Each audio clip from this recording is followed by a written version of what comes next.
दोस्तों नमस्कार, स्वागत है आप सभी का मेरे YouTube channel Avantika coaching classes पर। दोस्तों जैसा कि आप सभी को पता है बोर्ड एग्ज़ाम आने वाली है और अगर 10th क्लास की बात कर रहा हूँ दोस्तों, अगर आपको पता नहीं है तो मैं बता दूँ कि जो आपकी एग्ज़ाम है थोड़ा-सा डेट चेंज हुआ है। तो मैं पेपर के बीच में आपको बता दूँगा, वीडियो के बीच में पूरा टाइम टेबल कि क्या आपकी डेट चेंज हुई है, ठीक है? तो दोस्तों आज जैसा कि आप देख सकते हैं हाई स्कूल 2026 बोर्ड द्वारा जारी मॉडल पेपर है, विषय संस्कृत है। तो शुरू करने वाले दोस्तों पूर्णांक वही 75, ठीक है? समय है दोस्तों आपका वही जो 3 घंटे होता है ना? 5 पेज का पेपर आने वाला है, 23 क्वेश्चन होने वाले हैं। इंस्ट्रक्शन वही है सारे, जो कि हिंदी में जो होते हैं वही है ना? तो इसमें ज़्यादा कोई लोड लेने वाली दिक्कत नहीं है। चलिए थोड़ा-सा आगे बढ़ते हैं। ये देखिए 6 नंबर में आपको जो है सही विकल्प दिए जाएँगे, देख सकते हैं। 6 विकल्प रहेंगे, एक-एक नंबर का 1, देख सकते हैं। तो दोस्तों यहाँ से कुछ ऑब्जेक्टिव मैं आपको इंपॉर्टेंट बताऊँगा, बने रहिए पूरे वीडियो में हमारे साथ। बिना स्किप किए वीडियो को देखना क्योंकि बहुत सारी इंपॉर्टेंट चीज़ें मैं आपको बताने वाला हूँ दोस्तों इसमें। प्लस आपको बोर्ड एग्ज़ाम देते समय आपको क्या चीज़ों का ध्यान रखना चाहिए, क्या नहीं, ये टिप्स भी मैं आपको बताऊँगा। और इन टिप्स को फॉलो करके दोस्तों बहुत सारे बच्चों ने अच्छा खासा स्कोर किया है। तो बने रहिए अंत तक हमारे वीडियो में। अगर आप वीडियो को पहली बार देख रहे हैं दोस्तों, लाइक शेयर करें और चैनल को जरूर सब्सक्राइब कर लें और बेल आइकन को प्रेस करें ताकि जैसे कोई एजुकेशनल वीडियो में डालूंगा दोस्तों सबसे पहले आप तक पहुंचेगी। तो ये देखिए दोस्तों संस्कृत का पेपर है, सही विकल्प देखते हैं। तो दोस्तों यहाँ पे याद रखिएगा, वचन जो है आपसे पूछे जाएंगे, ठीक है? वचन यानी विभक्ति वचन जो है आपसे डेफिनेटली पूछे जाएंगे। मिनिमम आप मान लीजिए 3 नंबर के आपसे वचन पूछे जाएंगे, ठीक है?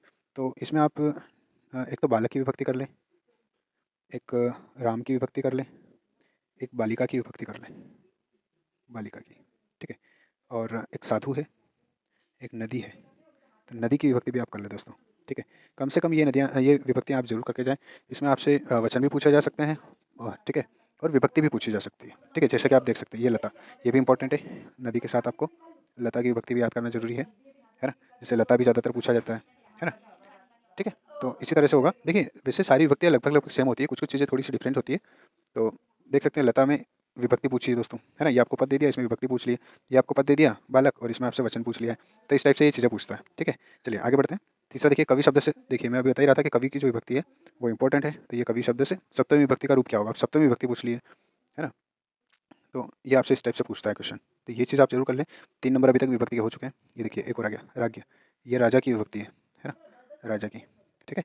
तो इस टाइप से आप इनको अच्छे से देख लें, ठीक? चतुर्थी, सप्तमी, प्रथमा, द्वितीया, तृतीया, ये ज़्यादातर पूछी जाती है। षष्ठी, है ना? कुछ-कुछ स्पेसिफिक है इसमें, जैसे एकवचन, द्विवचन ज़्यादातर पूछे जाते हैं। ठीक है, चलिए आगे बढ़ते हैं दोस्तों।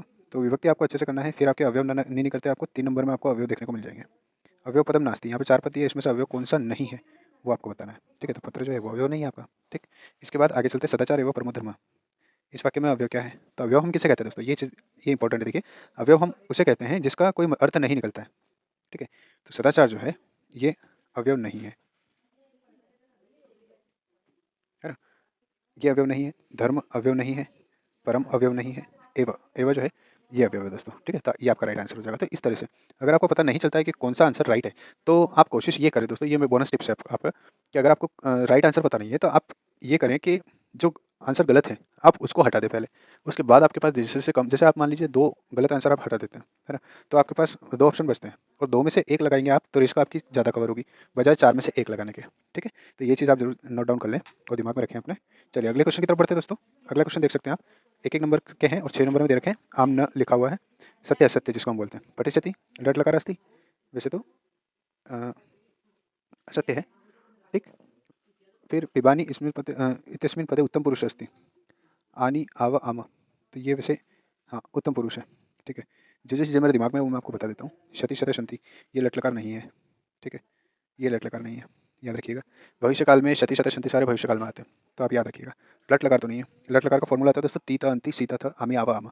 तो पठती होता तो आपका लट लकार हो जाता, लेकिन यहाँ पे पठिष्यति है, तो लट लकार नहीं है। इसके बाद गच्छति इसमें पदे एकवचन अस्ति, तो ये ट्रू है दोस्तों, क्योंकि तीत अंति अभी जस्ट मैंने बताया, गच्छ के पीछे ती है ना? इसके बाद निरपराध इत्यस्मिन् पदे निस उपसर्ग अस्ति, तो नहीं, इसमें उपसर्ग दोस्तों, उपसर्ग किसे कहते हैं? जो आगे लगते हैं उसे उपसर्ग कहते हैं। तो इसमें आपको दिख रहा है क्लियरली निर, इसमें उपसर्ग लग रहा है आपका निर, ये उपसर्ग है। इसमें निस पूछा है तो ये आपका फॉल्स हो जाएगा, न हो जाएगा मतलब।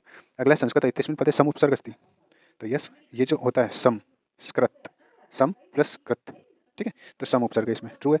अभवत इत्यस्मिन् पदे लोट लकार अस्ति, तो लोट लकार दोस्तों नहीं है इसमें, ठीक है? ये भूतकाल, देखिए जहाँ पे भी आगे आ जाता है वो भूतकाल होता है दोस्तों, याद रखिएगा। और भूतकाल जो है उसमें उसे लोट लकार नहीं कहते। लोट लकार का फॉर्मूला होता है तू ता मन तू, है ना? तो याद रखिएगा। चलिए ये ट्रू फॉल्स आपके चलो बता ही दिया मैंने, ठीक है? चलिए आगे बढ़ते हैं दोस्तों। वैसे मैं बता तो देता पर दोस्तों वीडियो बहुत ज़्यादा लंबा हो जाएगा, इसलिए मैं थोड़ा सा बच रहा हूँ इस चीज़ से। चलिए कुछ चीज़ें दोस्तों, अब देखिए 6 नंबर में आपको मैचअप दे रखी है। अब देखिए जो चीज़ आपको नहीं समझ में आ रही, अब ज़रूरी नहीं कि आपको पहला दिया है तो पहले का ही आप राइट आंसर लगाएं, इस चीज़ पे फोकस मत कीजिएगा। ठीक है, आपको नंबर गलत करने के बजाय ज़्यादा से ज़्यादा सही करने की कोशिश करना है। ठीक है, तो देखिए जो आपको समझ में आ रहा है पहले आप वो लगाएं। न प्लस उत्थित, तो मेरे को नोत्थित लग रहा है, मैंने पहले इसको मिला दिया, समझे। इसके बाद और कुछ मिलने जैसा है क्या, वो देखते हैं। तो मुझे दिख रहा है पीताम्बर, आप सभी को पता ही होगा पीताम्बर जो है बहुब्रीहि समास का सबसे फेमस उदाहरण है। तो ये दो चीज़ें मेरी सही हो गई। ठीक है, आगे देखते हैं, आगे देखते हैं। पितरों, पितरों यानी माता पिता, माता च पिता च, तो ये हो जाएगा दोस्तों आपका द्वंद्व समास, जिसमें दोनों पद प्रधान है, माता और पिता। ठीक, इसके बाद अव्ययीभाव समास किसे कहते हैं, जिसमें आगे अवयव होता है। तो आपको तीन चीज़ें दिख रही है, अब देख लीजिए आप कि अवयव किसमें दिया है, पहले में, तीसरे में या चौथे में। तो प्रति जो है वो अवयव है, तो प्रति ग्रहम, ये आपका हो जाएगा अव्ययीभाव समास। अब बच रहा आपका पदातिरेव और भोजनान्ते। अब इसमें एक विसर्ग संधि और एक दीर्घ संधि है ना। तो देखते हैं, भोजन प्लस अंते, भोजनान्ते, और पद प्लस अतिरेव, पदातिरेव। तो यहाँ पे मैं थोड़ा सा कन्फ्यूज हूँ, लेकिन ये आपका राइट आंसर होना चाहिए। ठीक है, चलिए अगले क्वेश्चन की तरफ बढ़ते हैं दोस्तों। अगला आपका एक पदेन उत्तर दे रखा है, एक पद में आपको उत्तर लिखना है। 6 नंबर में ये भी 6 मिलेंगे आपको। आप दोस्तों स्क्रीनशॉट लेते रहें ताकि आपको बार-बार ये वीडियो को आगे पीछे ना करना पड़े। ठीक है, या फिर आप पॉज़ कर के नोट करते जाएँ और इस पेपर की अच्छे से तैयारी कर लें, क्योंकि दोस्तों ये मॉडल पेपर है, इसी बेस पे आपका पेपर बन के आएगा। जैसे आपसे इसका, अच्छा देखिए, आप इस पेपर को किस नज़रिए से देखते हैं, ये आपका बोनस टिप है, याद रखिएगा। आप इस पेपर को किस तरह से देखते हैं, उसको एनालाइज़ कीजिए। फॉर एग्ज़ाम्पल कि आपके जो टिक द करेक्ट थे, है ना? उसमें आपसे विभक्ति पूछी गई मान लीजिए 4 नंबर की, तो मेन जो बोर्ड का पेपर आएगा उसमें भी आपसे विभक्ति 4 नंबर की पूछी जाएगी। आप इस नज़रिए से इस चीज़ को देखिएगा, ठीक है? तो आप अच्छे से इसको कवर कर पाएँगे। जैसे देखिए प्रत्यय, तो एक पदेन में आपसे प्रत्यय पूछे जाएँगे 3 नंबर के, देख सकते हैं आप। खादितुम् इत्यस्मिन् पदे क प्रत्यय अस्ति। तो जहाँ पे तुम होता है दोस्तों पीछे, वहाँ पे तुमुन प्रत्यय होता है। कौन-सा? तुमुन प्रत्यय होता है। पता ही होगा अगर आपने प्रत्यय पढ़े तो, नहीं पढ़े तो कोई बात नहीं, देख लीजिए मैं बता रहा हूँ।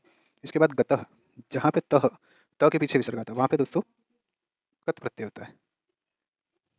और गुणवान, वान जहाँ पे आता है उसमें होता है दोस्तों शानच प्रत्यय, तो इसमें हो जाएगा शानच प्रत्यय। तो ये आपके 3 आंसर भी मैंने बता दिए, ठीक। अतिथि केन प्रबुद्ध, इसका आंसर देखिए मुझे याद नहीं है। अहम कस्मे जीवन कामये, ये भी मुझे याद नहीं है, ये जरूर मुझे याद है। आलस्य ही मनुष्याणाम महारिपु, ऐसा करके क की जगह आलस्य आएगा, ठीक है, बाकी पूरा ये आएगा। तो इस टाइप से दोस्तों आपसे क्वेश्चन पूछे जाएंगे, ठीक है। अगले क्वेश्चन की तरफ बढ़ते हैं दोस्तों। रिक्त स्थान है, देखिए रिक्त स्थान में सबसे अच्छी बात यह है कि आपको ऑप्शन मिलेंगे, तो 6 नंबर आप इजीली कवर कर सकते हैं, थोड़ा सा कॉमन सेंस भी अगर आप लगाएं, ठीक है। पत्नी इत्यस्य पदस्य रिक्त स्थान पर्याय होती, और पत्नी को, और पर्याय मतलब पर्यायवाची, पत्नी को और क्या कहते हैं, भार्या। अगर आपने रामायण देखी है, महाभारत देखी है, तो आपको भार्या जरूर समझ में आता होगा। चलिए जो जो चीज़ आपको याद है पहले उस पर फोकस कीजिए। सलीलम, सलीलम जो है वो जलम, जलम से मिल रहा है, प्लस जल का पर्यायवाची है सलील, ठीक है। फिर सुकरम पद से, इत्य से विलोम पद, है ना। अब सुकर का दुर्वहम, ये जो है ये आपका राइट आंसर हो जाएगा। दुर्वहम आपका आ जाएगा सेकेंड वाले में, ठीक है, दुर्वहम। इसमें दूसरा आ जाएगा, सॉरी इसमें आपका हो जाएगा तीसरा वाला, इसमें हो जाएगा आपका जलम यानी दूसरा वाला। यहाँ पे आपका हो जाएगा भार्या यानी पांचवा वाला। दुर्बल सुते, इसमें दुर्बल है, ठीक है, तो ये हो जाएगा आपका छठा वाला। फिर आता है हृदयग्राही स्पर्श इत्यस्मिन् पदे और रिक्त स्थान विशेष पद। अब विशेष पद में देख लो, या तो हृदयग्राही मिलना चाहिए या स्पर्श मिलना चाहिए, देखते हैं क्या है। स्पर्श मिल रहा है तो ये आपका आंसर हो जाएगा दोस्तों, राइट। देखिए विशेष और विशेषण पद, विशेषण किसे कहते हैं, जो शब्द विशेषता बताता है उसे विशेषण कहते हैं, और जिसकी विशेषता बताई जा रही है वो विशेष पद है दोस्तों, बोनस टिप है, याद रखिएगा, ठीक है। तो इसका जो भी आंसर होगा वो क्वेश्चन में से ही आपको मिलेगा, याद रखिए। जैसे स्पर्श से मैंने बताया, कैसे पता चला, क्वेश्चन में दिया है भाई, क्वेश्चन में दिया है ना हृदय और स्पर्श, तो स्पर्श आएगा इसमें।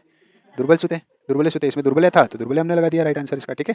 तो कॉमन सेंस अगर थोड़ा सा आप यूज़ करते हैं तो अच्छे से हो जाएगा। बाकी जो बचा अधुना, अधुना यानी आधुनिक, तो पुरातन यानी पूरा आएगा दोस्तों, इसमें बचा चौथा। ये आपके राइट आंसर है दोस्तों, स्क्रीनशॉट लेते हैं। वीडियो अगर पसंद आ रहा है तो लाइक शेयर कर दोस्तों, चैनल को सब्सक्राइब करें और बेल आइकन प्रेस करें। चलिए बढ़ते हैं अगले क्वेश्चन की तरफ, देख सकते हैं दोस्तों, स्क्रीनशॉट लेते रहें ताकि मैं एक एक चीज़ आपको पढ़ के बताऊंगा दोस्तों, काफ़ी वीडियो लंबा हो जाएगा। स्क्रीनशॉट जरूर लेते रहें, ये कुछ इंपॉर्टेंट क्वेश्चन है जो बोर्ड की तरफ से बताए गए हैं, ठीक है। मार्क्स वगैरह भी आप देख सकते हैं इसमें दे रखे हैं, ये देखिए।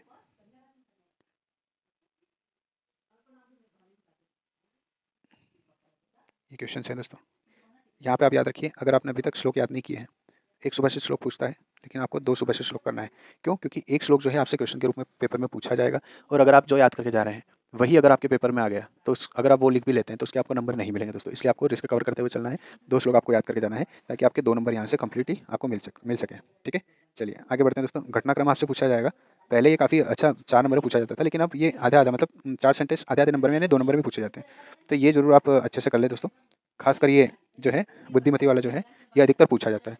तो आप उसमें देखिएगा परीक्षा अध्ययन में आपको सारी लाइनें इसकी मिल जाएगी। ये कहानी है शायद इसमें 10 या 12 ऐसे कुछ सेंटेंस है, 8 या 10 ऐसा कुछ सेंटेंस है, तो आप सभी का क्रम याद कर लें, तो कोई से भी 4 सेंटेंस आपको दे देगा। तो क्योंकि अर्थ निकालना हर जगह संभव नहीं होता है हर बच्चे के लिए।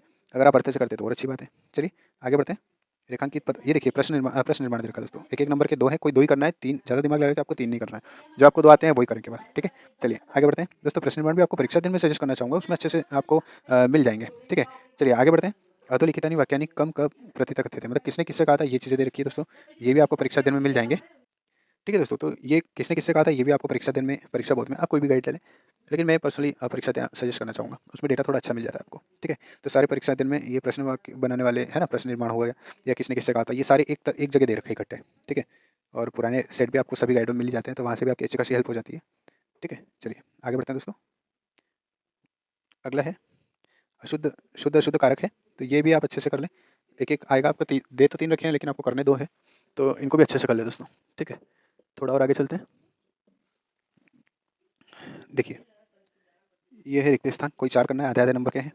अब ये आपको याद करके जाना है, रिक्त स्थान आपको परीक्षा दिन में अच्छे से मिल जाएँगे। पैटर्न को आप बहुत अच्छे से समझें दोस्तों, मॉडल पेपर का यही उद्देश्य होता है कि आप पैटर्न समझें। यहाँ पे आपको 4 रिक्त स्थान आधे-आधे नंबर के दिए जाएँगे जिसमें आपको अ, ऑप्शन नहीं दिए जा रहे हैं, ठीक है?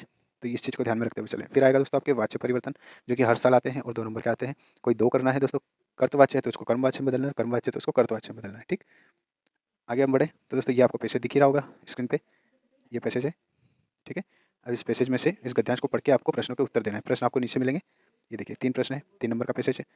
और अगर आप ऊपर वाला पैसेज करते हैं तो ठीक है, अदरवाइज़ आप नीचे वाला पैसेज भी कर सकते हैं जो कि आपको दिख रहा है स्क्रीन पे। स्क्रीनशॉट ले लें दोस्तों आप, साथ-साथ स्क्रीनशॉट लेते रहें। चलिए, आगे देखिए, ये आपको पद्य दे रखा है, पद्य, है ना? इसमें भी क्वेश्चन पूछे हुए हैं 3।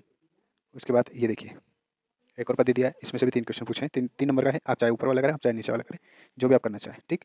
इसके बाद देखिए नेक्स्ट क्वेश्चन, नाट्यांश को पढ़ के प्रश्नों के उत्तर देना है। ये नाट्यांश यानी नाटक दे रखा है, उसका अंश, नाटक का एक छोटा-सा भाग आपको दे रखा है दोस्तों, ठीक है? इसमें से ये 3 नंबर के वापस आपको क्वेश्चन पूछा हुआ है। इसके अथवा में एक और नाटक दे रखा है दोस्तों, देख सकते हैं। स्क्रीनशॉट लेते रहें और ये 3 आपको क्वेश्चन दिए हुए हैं। तो 3-3 नंबर के आपको 2-2 पैसेज मिल गए हैं, ठीक है? इसके बाद आगे देखिए, ये एक और 4 नंबर का पैसेज मिल गया आपको। यहाँ पे भी देखिए आपसे 5 क्वेश्चन पूछे हुए हैं, ठीक है? स्क्रीनशॉट लेते रहें दोस्तों और बाद में इनको सॉल्व करके ज़रूर देखें।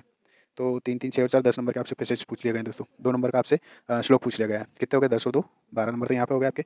इसके बाद देखिए, एक शुल्क मुक्ति, है ना? और एक विवाह के आमंत्रण के पत्र के लिए पत्र लिखना है आपको। तो दोस्तों यहाँ पे आप ध्यान रखिए, एक अवकाश पत्र जो होता है, अवकाश पत्र, वो अधिकतर पूछा ही जाता है, 99% में अवकाश पत्र पूछा जाता है। तो अवकाश पत्र आप ज़रूर करें, लेकिन अगर आप रेस को कवर करना चाहते हैं, तो शुल्क मुक्ति के लिए जो एप्लीकेशन है, वो भी आप अच्छे से याद करके जाएँ, ठीक है? तो आपके 4 नंबर यहाँ से कवर हो जाएँगे, 12 नंबर पहले हो चुके हैं, जो कि ईज़िली आप कवर कर सकते हैं। इसके बाद 4 नंबर यहाँ से मिल गए हैं, 12 और 4 16 नंबर यहाँ पे हो गए दोस्तों। 16 के बाद 4 नंबर आप निबंध से कवर कर सकते हैं ईज़िली, जो कि आप देख सकते हैं, 4 नंबर में दिया गया है, मम प्रिय कवि, Hey there. अस्माकं प्राचीनतम भाषा, यानी Subscribe ये to my संस्कृत भाषा का ही channel निबंध है दोस्तों। and क्योंकि also संस्कृत का press पेपर है तो this bell icon. 99% चांस है कि संस्कृत भाषा ही पूछेगा। अदरवाइज़ आप अगर दूसरा करना चाहें एक ऑप्शन में, तो मम प्रिय कवि यानी कालिदास का निबंध भी कर सकते हैं, ठीक है? तो वो आपके ऊपर है दोस्तों, आप जो करना चाहें। लेकिन मैं आपको सजेस्ट करता हूँ कि संस्कृत भाषा का निबंध आप ज़रूर करें और इसको कवर करने के लिए कालिदास का निबंध भी आप कर सकते हैं, ठीक है? ये 2 निबंध आप ज़रूर करके जाएँ। तो 16 के बाद 4 नंबर यहाँ से आपके 20 नंबर हो गए। इसके बाद 6 नंबर आपको रिक्त स्थान में से मिल जाएँगे दोस्तों। 20 और 6 26 नंबर दोस्तों, आप easily passing marks easily cover कर गए। इसके बाद जो आप एक्स्ट्रा लिखते हैं, वो आपका बोनस, ठीक है? तो ये जो मैंने 26 नंबर बताया दोस्तों, इनमें तो एक भी नंबर आपका नहीं कटना चाहिए। आप इतनी कम से कम प्रैक्टिस कर लें।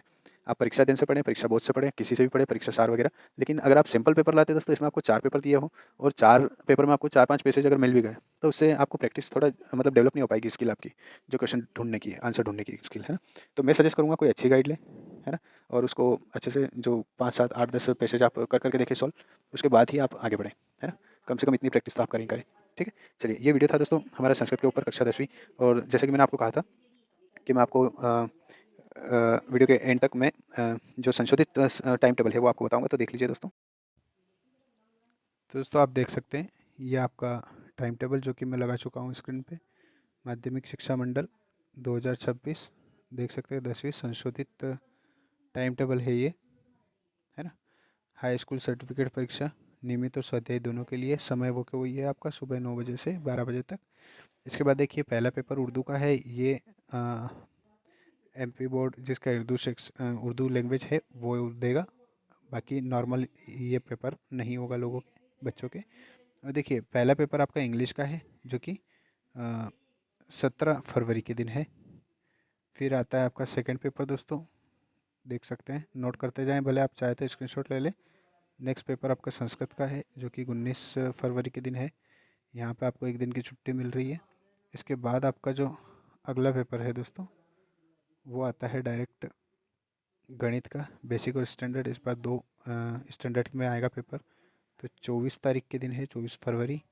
फिर आता है दोस्तों आपका विज्ञान का पेपर, देख सकते हैं, जो कि आएगा आपका 27 फरवरी। फिर सोशल साइंस यानी सामाजिक विज्ञान का पेपर है 2 मार्च के दिन। और लास्ट में है दोस्तों आपका 6 मार्च के दिन हिंदी का पेपर। ठीक है दोस्तों, अगर वीडियो पसंद आए तो लाइक शेयर करें, चैनल को सब्सक्राइब करें दोस्तों, और बेल आइकॉन ज़रूर प्रेस कर लें। और ऐसे ही एजुकेशनल वीडियो से जुड़े रहने के लिए हमारे चैनल को सब्सक्राइब करके बेल आइकन प्रेस करें। मिलते हैं अगले वीडियो में, तब तक के लिए धन्यवाद।